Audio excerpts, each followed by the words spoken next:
So hello guys, good morning.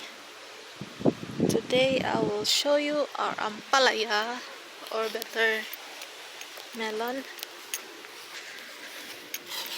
and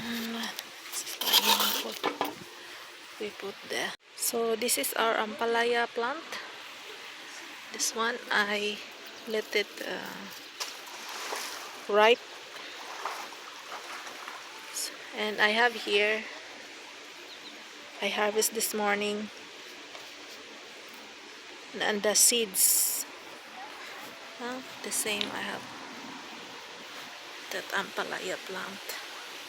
We will check the seeds, and that's my garden. Later we will harvest the bok choy, and this is the seeds of ripe ampalaya.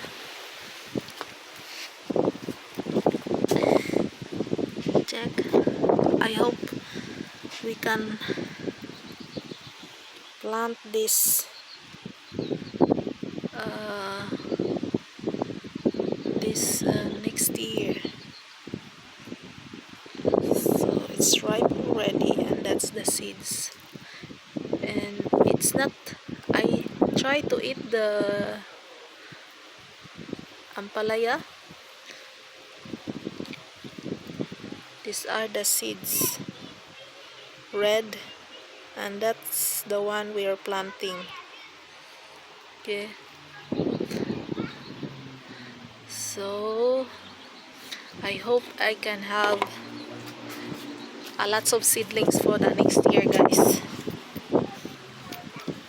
This very healthy vegetable, the best. Huh?